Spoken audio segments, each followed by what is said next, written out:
Okay, let's try this again. So welcome on behalf of the Institute for Humanities Research. I'm Ron Brolio, Associate Director of the Institute. Hosting today is Victoria Resolutian, who's the postdoctoral fellow at the Institute at Arizona State University. Her research has primarily focused on GDR cinema with concentration in film studies, star studies, and women, gender, and sexuality studies. She recently co-authored a chapter on the uses and history of East German film archives, as well as an anthology chapter and stardom, anthology chapter on gender and stardom in East Germany. Her current research is a multimedia environmental humanities project that looks at grassroots mobilization around the environmental crisis in East Germany, and how it was bolstered by the exchange of ideas, media, and the flow of people across the East-West German border. And I'll leave it to you now, Victoria. Thank you. Okay, so good afternoon, everyone, and good evening, and a special thank you to our guest, Jakob Heuss, who is joining us today from Berlin, Germany. I would also like to thank the Institute for Humanities Research at Arizona State University for the generous support that they and the entire staff has committed to this project. It would not have been possible without their support and everyone's collective efforts. Before I begin, I would like to start with a land acknowledgement. I would respectfully like to acknowledge that I am working and residing in Longmeadow, Massachusetts. Longmeadow was established on the homelands of the Algonquian inhabitants, known in this territory by the tribal name Agawam. The Agawam people were also part of the Pocumtuck Nation, which extends along the present-day Connecticut River.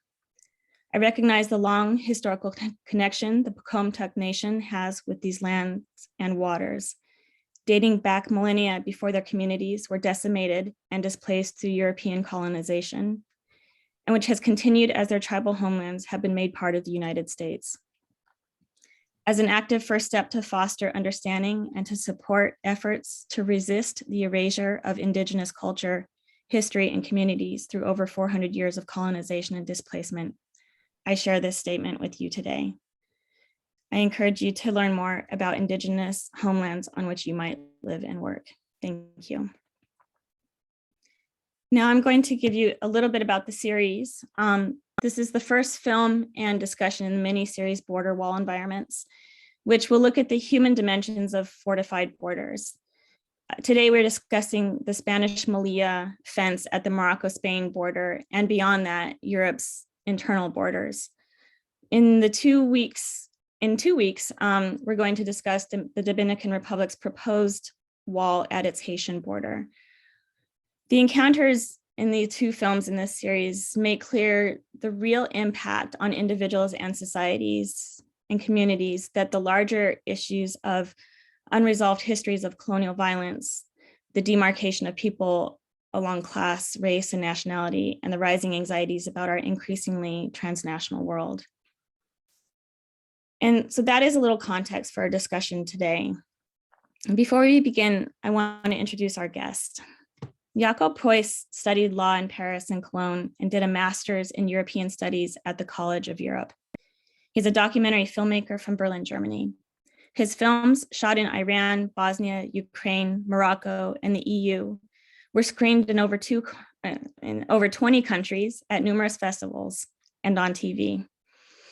His film, When Paul Came Over the Sea, about a Cameroonian migrant and European border policy, won the Golden Goblet in Shanghai in 2017.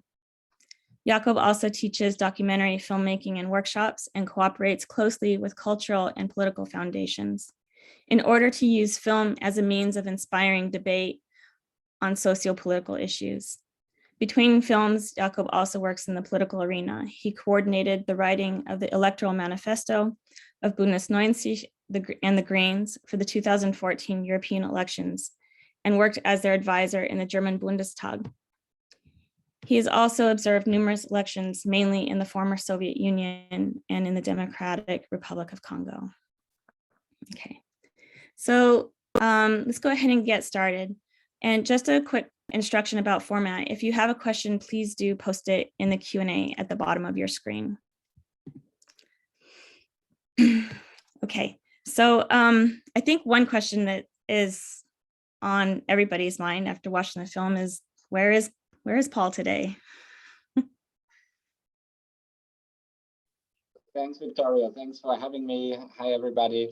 Yeah, this is indeed, I think, in 95% of all Q&As and cases of first question after a film. It even happened that once a moderator asked me something else about technical issues about filmmaking, and the audience said, "Why? What do we care about it? Where is Paul?" And yeah, for sure, this is something everybody wants to know. Watch the film. And actually, he's still living in this little one-room flat, which is it's a souterrain. It's not the same flat. My mother always insists, but he's still living in the house of my parents in this little one-room flat downstairs. He only last year, after 5 years, got a resident permit, which was really not sure. He went through all this very difficult procedure. He didn't get asylum, which I was pretty sure about. I mean, you can tell from the film that for sure he had his reasons to leave Cameroon, but he was not politically persecuted. But he got what we call the Härtefallkommission. It's a special commission. If your asylum claim was rejected, you can ask for this permit if you have a job, if you have integrated, if you speak German, and if you're lucky, they will accord it to you. But it's really grace. So he was lucky to get this. That made his life much easier for sure. He changed jobs. He's still working in caretaking. And yeah, I mean, that's why I see him still quite regularly when I go to have breakfast with my parents, for example. And perhaps there's a little side note. My parents also have another 2 rooms, which are guest rooms under the roof. And since 2 weeks, we have 4 Ukrainians living there. And Paul was then texting me, "What is that? You put other people in the house and you didn't even tell me." And it's a very weird situation that we have now Paul, who lived there for 5 years. And we have this new situation with a lot of Ukrainians coming to our city. It's hundreds of thousands now. And since I speak Russian, I lived in Russia and I did a film before in Donetsk. I tried to coordinate and I tried to help. So yeah, it's interesting that these 2 meet. Paul, who came this way from Cameroon, and now these Ukrainians who just came by car and train via Poland. That's an interesting reaction.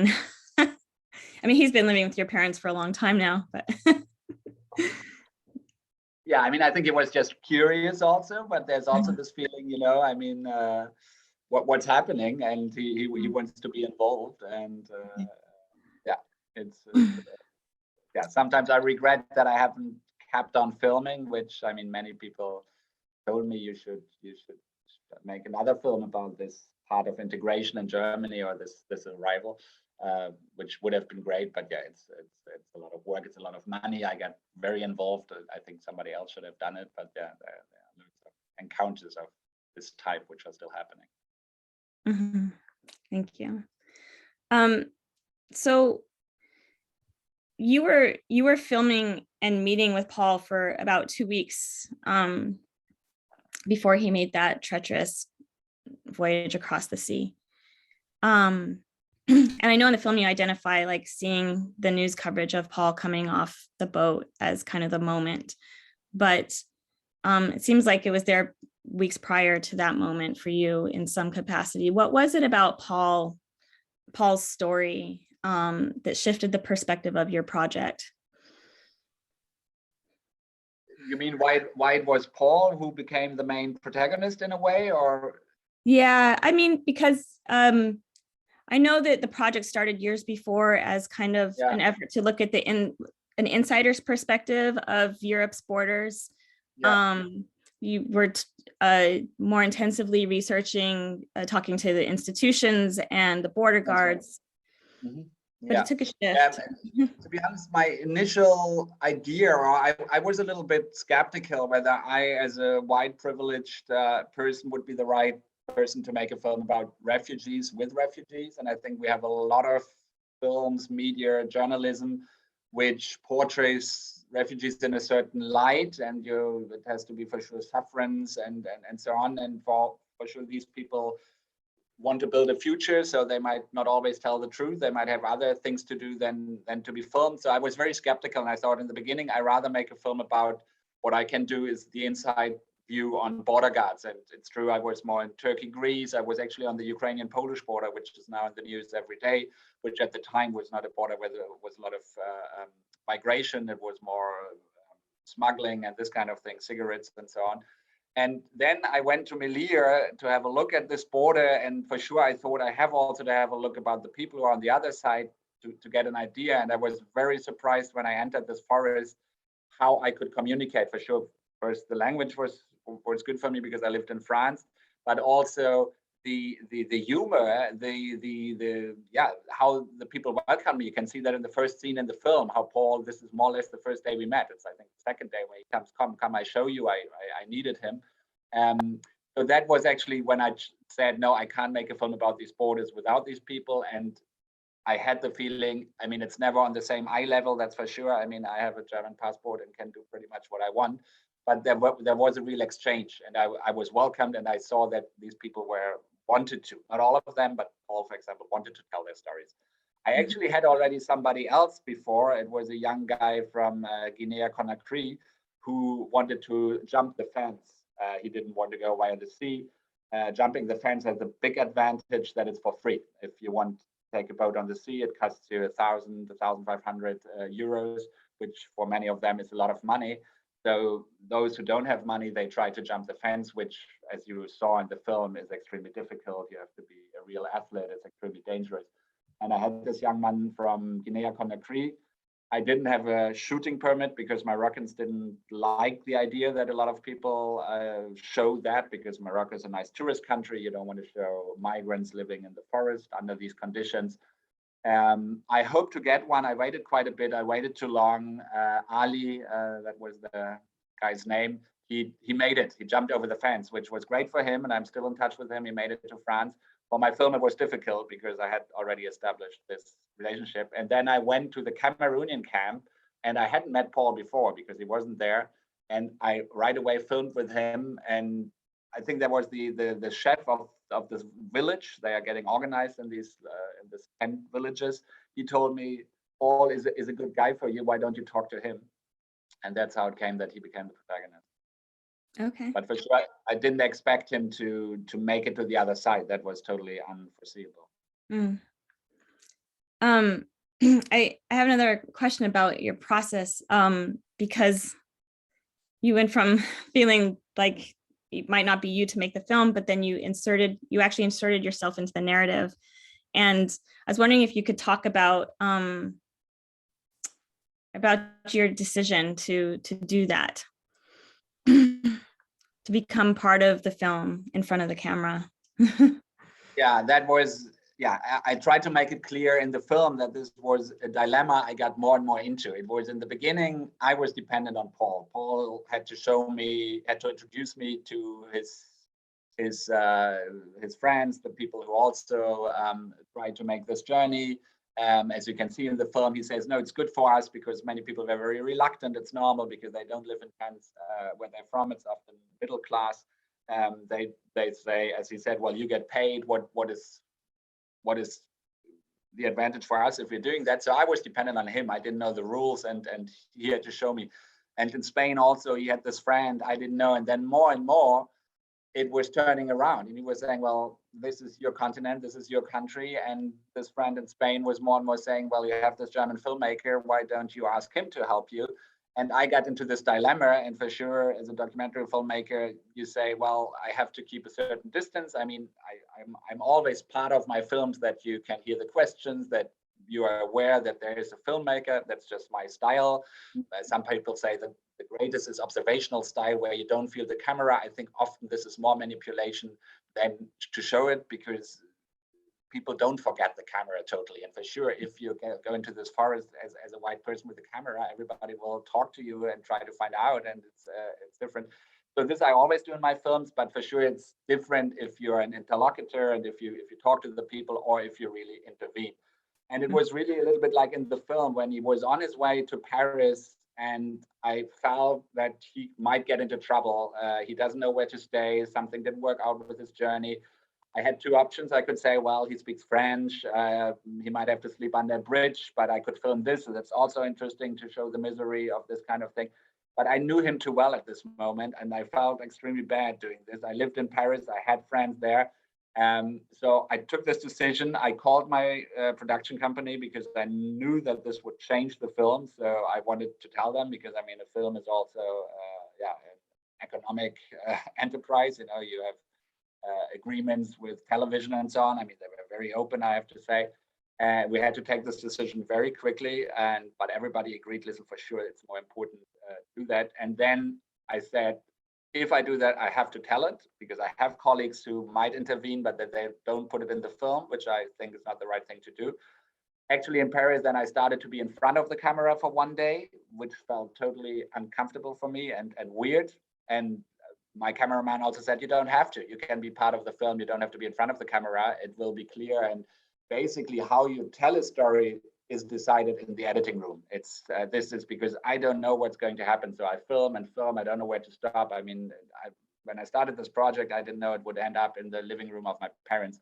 So you come in this editing room with these hours of footage. You need normally a good editor who has not been there, because you only see the images, and then you work how to do the narrative, how to tell the story.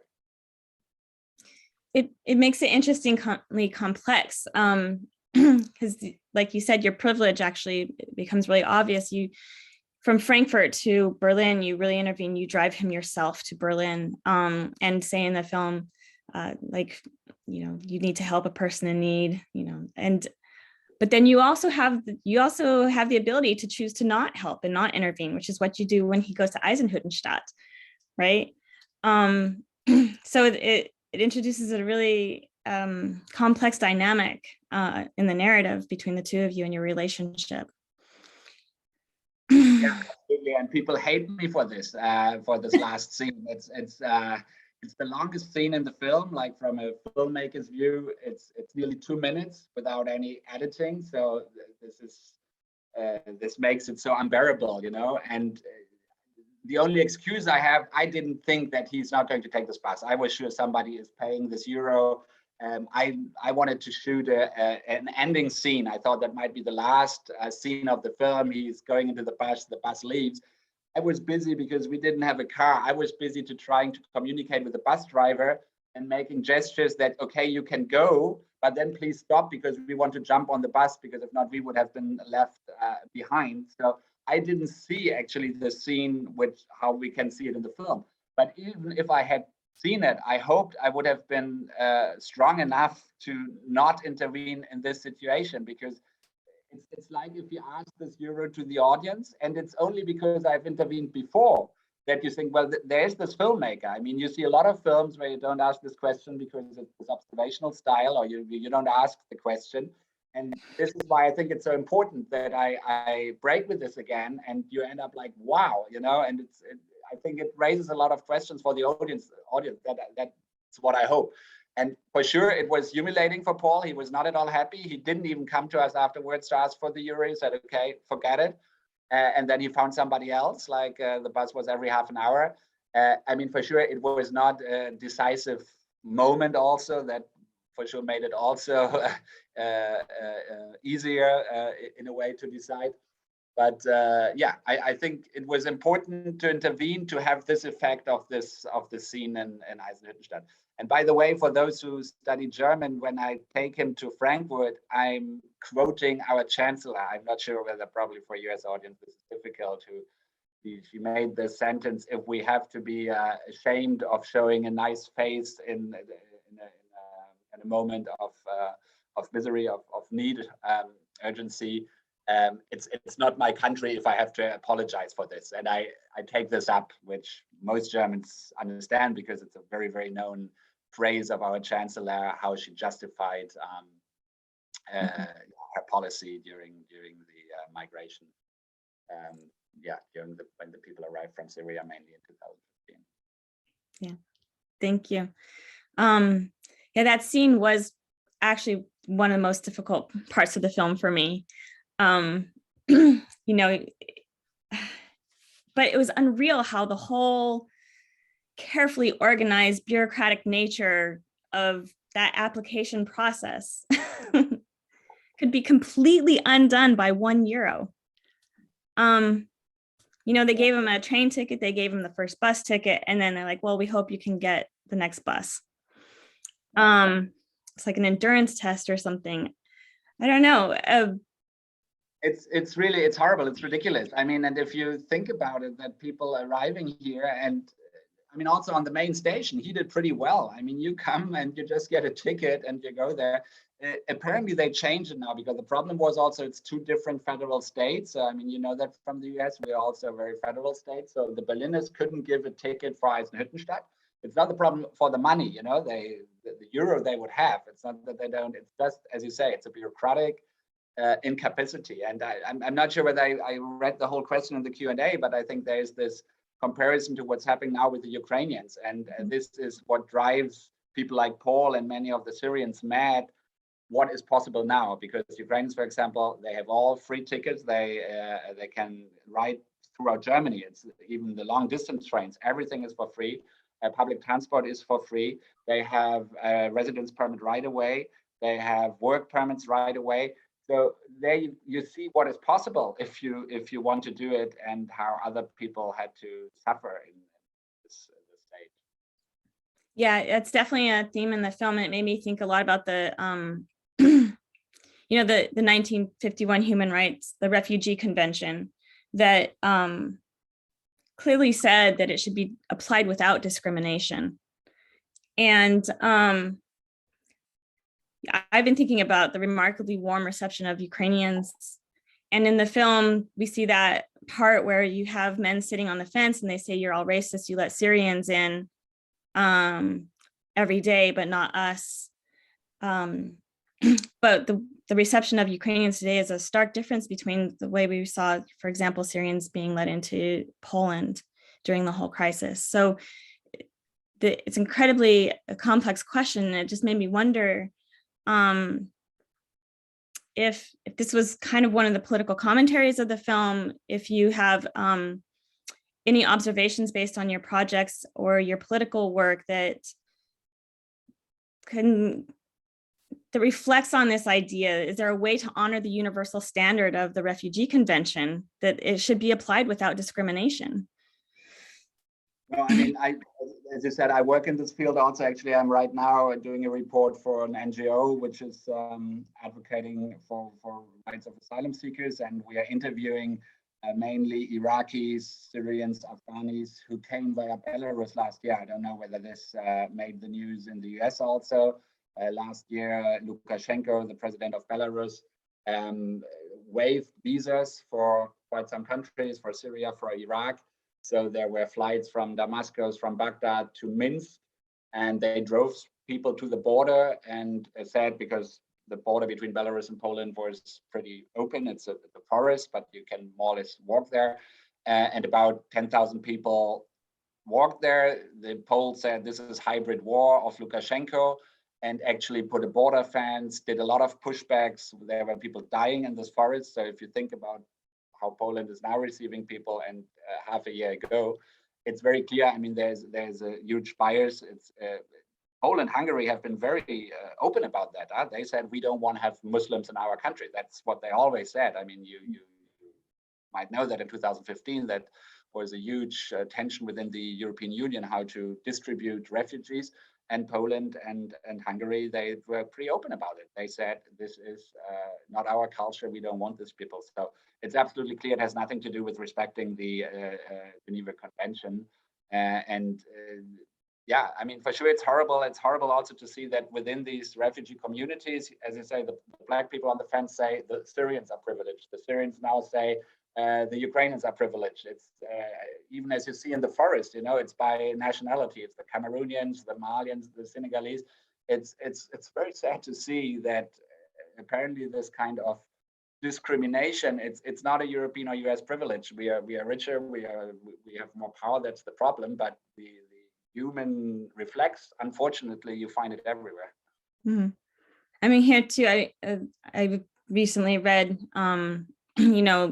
general public opinion in the United States, over 50% of people here in support of allowing Ukrainian refugees into the United States. That drops significantly to like 45% for refugees from Afghanistan, and even more, like 30-something% for refugees from Syria. No, it's clear. I mean, also what I really think, if these people who are trying to jump this fence were white people, that would be a totally different image. That would be probably unbearable. The fact that it's Black people makes it different. And I think it triggers a lot of these fear of, there's a lot of people coming. I'm pretty convinced that we would deal differently with it if it were white people who tried to jump this fence. Mm-hmm. It makes me think of one question in the film that you kind of posed to the audience. You took Paul to the site of the Berlin Wall, and that was the second time you brought up the Berlin Wall in the film. You guys had a conversation about his opinions of border control, and if he thought it should be open borders or if the borders should be controlled. And you were a little unhappy with his answer because he thought that the border should be controlled for people who had not yet made it in, but for people who had struggled and made it in, then it should be a different policy. You asked the audience, is the idea of open borders utopian? Have you thought more about this question since then?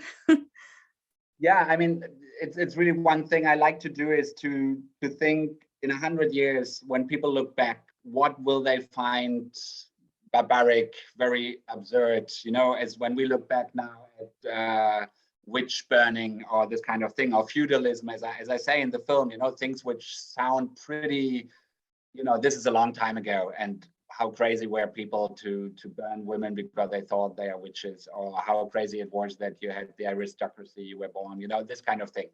And a few things are not that long ago, like equality between men and women and so on, and we're still not there. So I'm sure things will change, and I think in 100 and 150 years, people will look back and there will be a few things they find very weird, that how we justified that and how was that possible. And I think borders could be one thing. I think something like eating meat is a totally different topic, but I could imagine 150 years, people will look back and say, wow, people ate animals at the time. I mean, okay, different times, barbaric times. And in this society thing, I could believe that this idea, you are born in one country, you have the wrong passport, you have to cross a desert, you have to live years in a country with very little money, then you risk your life over the sea, then you have to wait another 5 years to get a chance. That people say, how the hell could people justify that? And for sure, a lot of things have to change for that. Like always, I mean, also the abolition of slavery was due to a lot of economic changes. It was not because everybody were good people then from one day to the other. So there have to be a lot of changes. But I think it's very possible that we come to it. We're not living in a time where you have the feeling it goes that way. On the contrary, as you pointed out, there's more walls being built at the moment. But I don't think that this will be a long-term trend. I would be surprised. Yeah, it's a radical idea now.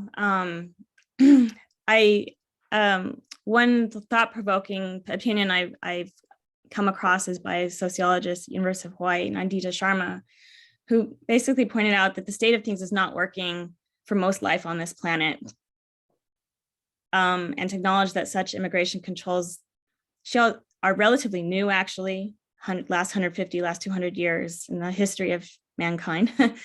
Then when you think of that, then the idea of no borders is actually very practical. It was really thought-provoking, but it's not really on the table anywhere.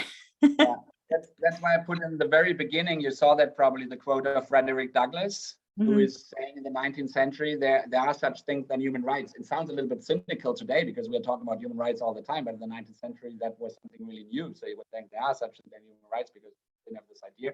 And one of them is the right to migrate. And that was in the 19th century when for the first time there was a huge Chinese immigration to the US. And for the first time there were people saying there was a lot of discrimination against Chinese people. And they wanted to stop this migration. And Frederick Douglass was saying, no, there is this right to migration. And it was even discussed after 45, if there should be this kind of human right to migrate, then they said there should be only a right to leave your country. That was targeting the Soviet Union, which allow their people to Mm-hmm. the country, but there was no obligation to take people in. Yeah, but as you say, I mean, a few hundred years, I mean, there were other barriers for movement and so on, but there was no migration control as we have it. And yeah, I think it's temporary. There's a question in the Q&A I'm going to bring up. So this is from Daniel Gilfillan. So, documentaries are important vehicles for demonstrating to a larger audience the importance of understanding the migrant refugee experience and the complexities of European immigration policy and bureaucracy. So how do you balance between showing too much misery and wanting to really acknowledge the incredibly emotional experience of these people's lives in these overwhelming states of transition? Yeah, I mean, for sure, Paul could have died on this boat or something. It's something I don't know. I think it was for me important that they were very strong. Paul is a very strong character. The women in the forest are very strong characters. They have a lot of humor. They're saying, well, oh yeah, for sure, Europe, I would also protect my country if it was that, but we are clever enough. We will make it. And what can we do anyway? So, I mean, this is important. As you mentioned, Paul is extremely conservative. I'm sure if he gets the right to vote, and he might get it soon, he will rather vote right wing. We are very different in this regard. And we gave some interviews to German newspapers where it was funny that he was rather defending this kind of restrictive policy. Yeah, so no, I don't want to show misery because it's misery, and I think often you don't reach people. And I think this is also perhaps what made this film different also from a few other films. It's pretty honest. Also, he's very honest that he's not politically persecuted. It's pretty honest that it's mainly because of the corruption, the misery in its countries economically. For sure, he had these problems at the university, and there's always a political side to that. I mean, economics are very political, but I think you can really feel that he's very honest about it. And yeah, so I didn't have to add anything, and I didn't have to romanticize. I hope so. I just showed how it was, and I think you can feel the hardship without stressing even more, which sometimes for me it's difficult in films. If I have the feeling, okay, you have to have people who cry in front of the camera, you have to make it even worse. I think it's very clear that it's a very hard life that they very hard time he went through, and the crossing of the desert, the living in the forest, the horrible events on this boat where half of the people nearly died, where there were nearly 2 days on the sea, where there were fights actually also among the passengers. Yeah, I think you don't have to add anything, but this is up to the audience to judge whether it's the right balance. Yeah, and Paul, as a person, he's very calming. He's very firm in his faith. So I think that he as a person kind of balances that out, just because that's his personality that comes through. There's one more question in the Q&A that I want to get to make sure that those questions get asked and answered. Some from Barton Big. Based on the film, I could easily have imagined Paul as a law student, perhaps in Canada as planned or in France. Is he frustrated by the jobs open to him in Germany? Yeah, I mean, we actually still try to encourage him. He turned 40 or 41, I think now already. We still encourage him, why don't you do at least a traineeship, because he's doing now this care nursing job, which, yeah, it's good for him. He can live on it and so on. But for sure, I think we and my parents think he could more. In German, it's difficult, but he speaks German pretty well at the moment. He was saying in the beginning, I'm not able to concentrate. It's too hard to do this traineeship. Now he got his residence permit. I talked to him a few weeks ago again. I said, listen, Paul, you can also try in another field. He himself said a little, okay, it's too late to study. This is not what he's going to do, but he could do a good apprenticeship. So I wouldn't say that he was so disappointed about the German system. It was just that he had to earn money to support his family back in Cameroon. That was the most important thing for him. For sure, it takes time to do studies and something like that. He was extremely uncertain about his future. That's also why he wanted to earn money in case if he gets deported or if he has to flee again to France or something, that he has some money and so on.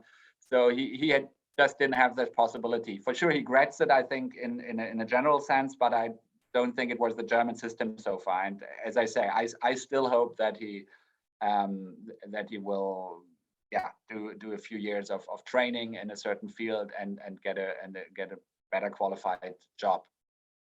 And your other question was why my parents. Yeah, I think my parents.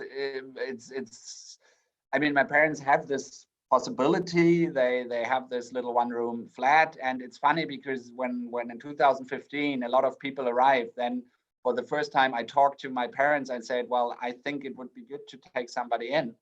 And my father said, listen, I don't want this. I'm happy to give some money to a charity, to an NGO or something, but I'm really afraid taking somebody in who has lived through perhaps war or whatever events. I'm not sure whether I can deal with that. You don't know what kind of people, how they feel and so on.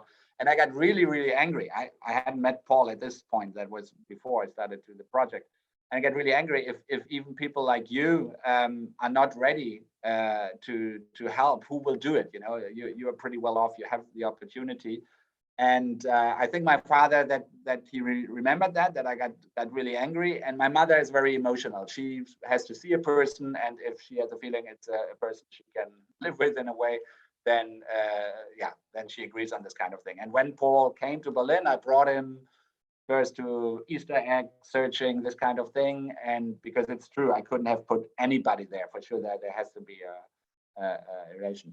And and I think my parents then probably to do me a favor, but also in general, they are open people, and they said, okay, give it a try. And now with the Ukrainians, what I mentioned, I had to promise my father that he's not getting involved in the whole administration thing, because that was very hard for my father, because he's a person, when he starts something, he wants to end it. So he felt extremely responsible, and the asylum procedures is horrible, especially if you don't speak German. So Paul was pretty dependent on my father. I was out of Berlin quite a bit. I lived between Berlin the last 5 years.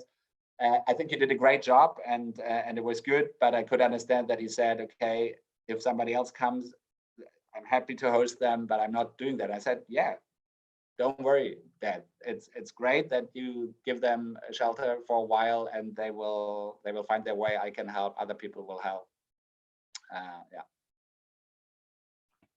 Thank you. And if anybody else has questions, just go ahead and add them into the Q&A. We'll keep an eye on them. And perhaps just to add to that, also my mother, she likes to have company, and I think this is also always important to the both sides, and can be a very rewarding experience for both sides. It's helping is, as we know, is also something people like to do, because there's always coming back. I have to be honest that my mother and Paul have not become best friends, but still, I think she's not regretting the. Mm. And there was a question there about now the dynamic, how the dynamic has changed, that your parents are hosting Ukrainian refugees, and if some of the differences in Germany's reception of refugees has been talked about or kind of worked through on a very personal level in your parents' or in your family's situation. Sorry, you were frozen. I'm not sure whether it's my internet connection or yours. Can you just repeat the last? Yeah, there was also another question in the Q&A also about, like, now that your parents have taken in some refugees from Ukraine, if your family and Paul and the new arrivals have begun working through the differences in the reception of refugees, and why these experiences exist, and just from a totally personal experience, or because from the perspective of your family's experience with this, now having It's three of the four Ukrainians. They moved on. They stayed 2 weeks with my parents, and they moved on to a smaller village. They are actually part of a how do you call it in English? A special church, a Protestant church, like the Adventists of the Seventh Day or something like that. Some of these churches became pretty big in the former Soviet Union. So they had other connections, and they were happy to stay there for 2 weeks. And now they traveled on. There's one guy who stayed with my parents. I don't think they have talked to each other a lot. It's also a language problem. I mean, the Ukrainians only speak Russian, and one guy spoke a little bit of English, but the three ladies only spoke Russian and Ukrainian. So also with my parents, it was a little bit difficult. I had to translate, and Paul is speaking German and French, and Douala, I think mainly as a Cameroonian language. So I think they haven't really met, but I'm sure with David, who's the guy who stays, it would be interesting to see. But for sure, we follow this, and for sure, Paul told me, and most of migrants who arrived before, asylum seekers, are a little bit, what the hell? Why do these people have all these privileges now? We had to fight for so long. For sure, this is an understandable emotion there. Okay. There are a couple new questions now. I don't know if I'll get to all of mine, but I want to make sure that the Q&A field is looked at. So Barton asked again, he got the impression from the credits that it's a very international production. Can you discuss the various aspects of this as a German, French, Spanish film, or as a European and African film? Why are there so many maps, and did you intend them to challenge current realities? A couple different questions embedded in there. So many maps. Did you intend them to challenge current realities?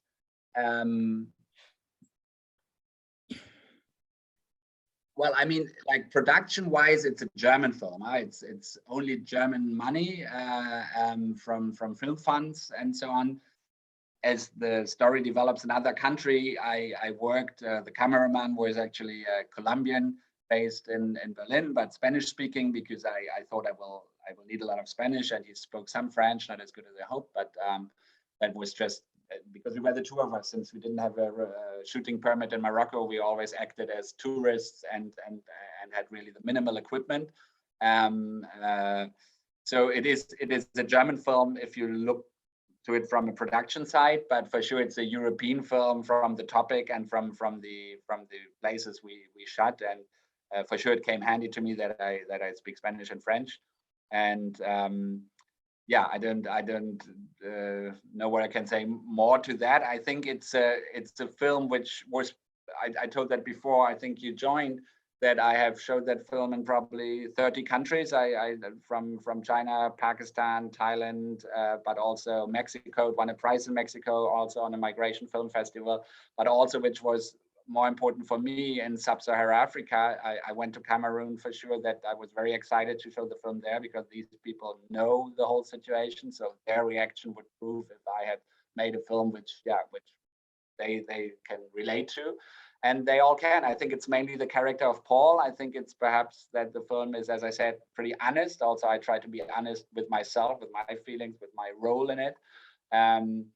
So this is why I would call it. It has a universal, perhaps if it's not exaggerated, appeal.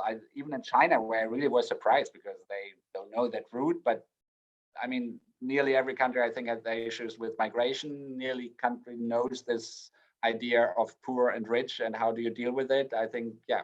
So on the DVD, I think we have now 12 subtitle languages, which I then took from the festivals, and for sure that was for me a very nice experience to see that so many people can relate to from so many different backgrounds. Mm. And with the maps, I don't fully get it. The maps, I love maps, and yeah, we tried quite a bit of how to do it. For me, it was just important to show them. But whether I want to challenge current realities, I think, well, the whole film wants to challenge a current reality, or show what that means for some people, the border policy and the fact to be born with the wrong passport, if you want, like that. But not especially with the maps. But I think the last, also in Eisenhüttenstadt, where you see the whole journey when it goes, that just shows the dimension of Paul went through in these years. Thank you. Okay, there's one more question from Daniel. Do you have a sense for whether Paul still maintains a relationship to his life in Cameroon, or if that notion of home has diminished? No, I mean, he definitely is in touch with his family, and he is, he's supporting, he's sending money every month. It's now this big question, when is he going back? Because he could go back now, like traveling, also visiting, because he has a residence permit now. So for the first time since now nearly 10 years, he could go back, and he is hesitating. I mean, I think he really wants to see his mother. He's very close to his mother. As you can see in the film, that was also one of the reasons he left, because his father died young, died of a disease nobody would die of in the West, which, I mean, the life expectancy in Cameroon is still, I think, 59, which shows also, you know, even if you're not politically persecuted, there's good reasons to leave a country where you have the feeling, yeah, you might die of or whatever. So he left the country also in order to be able to help his mother. I think he's not going back, and this is a big problem for migrants. I guess in the US it might be the same. If you go back now, you have to be the success story coming from the West with tons of money. Everybody in the village will ask you for something, your whole family. It's very hard to say, well, I made it. I have a little room. I get 1,300 euros a month, but I'm really not rich. And this is what many people also in the migrant community have a wrong picture of. And I have seen a colleague of mine made a film some years ago about this dilemma of somebody, and she didn't go back for 20 years because she was so afraid of this moment, and also that she knew that the people in her home country would not understand the dynamics, and she was torn between this. And for sure she wanted to go back, and in this film also one of them goes back, and it shows how hard it is for him. So yeah, I mean, I hope very much for Paul that he just takes the decision to go back, but he is postponing it every time, and I have the feeling this is the main reason. He's nearly afraid of going back now, but I'm sure he would love to. I mean, he is still a foreigner. I mean, you can feel that very clearly. It was very interesting to see the reactions in Cameroon. In Cameroon, people discussed most, is this film encouraging young people to go that way, or is it rather discouraging them? And they were very divided about the question. Some say, well, at the end he makes it, so it's a happy end. He is with a family, and even if it was hard, it will encourage people, because yeah, we have to fight for them to get there.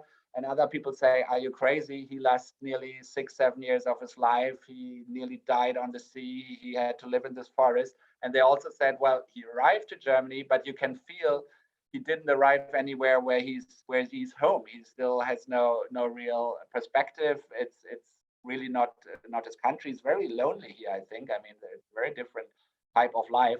So that was for me fascinating to see this debates there, and people were very divided about that.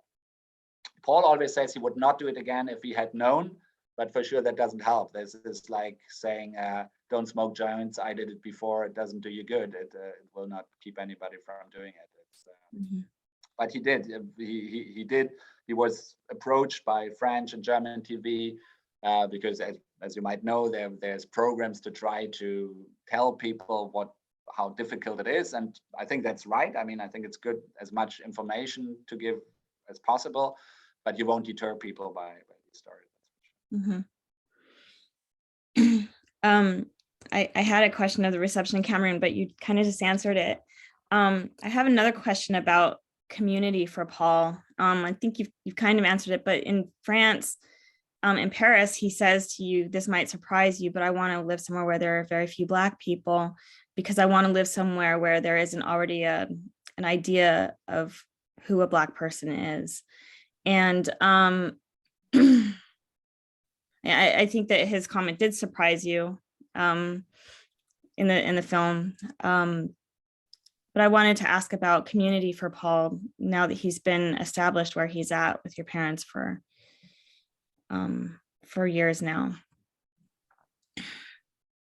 Yeah, it's interesting. I mean, they're very different. I mean, for sure, they're all individuals, and Paul is really not at all in a Cameroonian sub-Saharan community. It's not his style, and I think also this very deliberate decision not to stay in France, where it would have been easier language-wise and so on.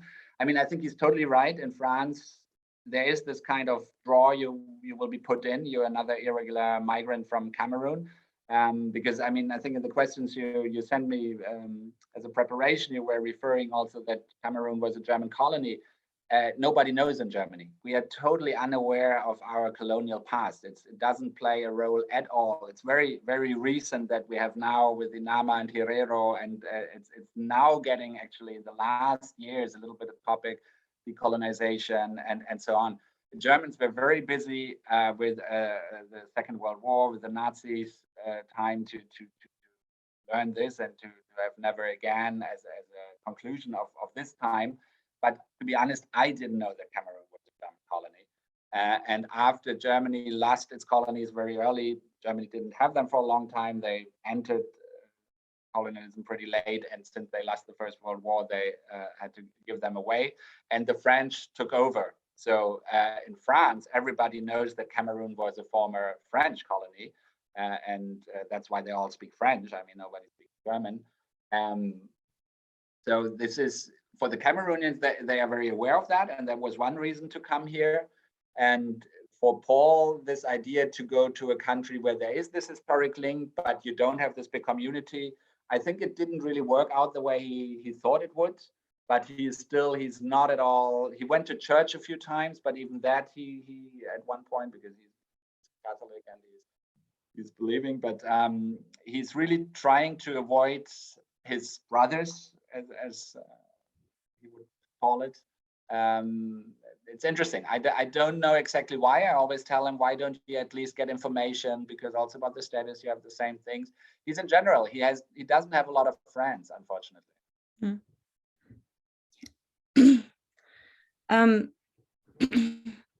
I have running out of time. I do have one last question about policy, and it's something that I'm hoping you can clarify for me. So my understanding is there's the right to refuge, but not a right to choice.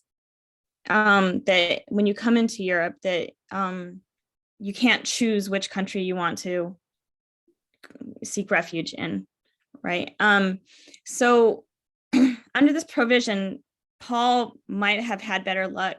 In the end, now we know. Now you've clarified for us where Paul's at, and things worked out for him. But when I was thinking about this question, that he may have had better luck seeking refuge in Spain, because that is the first border he crossed, right? But he chose to go to Germany. So is the decision to go to Germany in itself grounds to refuse Paul? Was that in itself grounds to refuse Paul based on the no choice rule? And I was just kind of wondering if you could talk about Paul's choices and options then. Yeah, I think I mentioned it at the very end with this Dublin regulation. You know, I think in the last photos I clarify that, but yeah, you have to know a little bit of background. As you say, the current law, they are probably going to be changed. And another thing for Ukrainians, they can choose totally freely where they go. If they have family in France, but they want to go to France for any reason, to Switzerland, they can. So that's another huge privilege for Ukrainians. If not, they would have all to stay in Poland or Romania, or where they entered the European Union. So Paul was supposed to go back to Spain. He was not, normally his asylum request would have been inadmissible, and it was also. He got this yellow envelope. How the refugees, they know if it's the yellow envelope, that's bad news. That means I have to go back. And I managed, because also Germany can enter the procedure as an exception if there are good reasons why this person should not be sent back. And I showed them the footage of his rescue. I said he was put into this prison-like thing.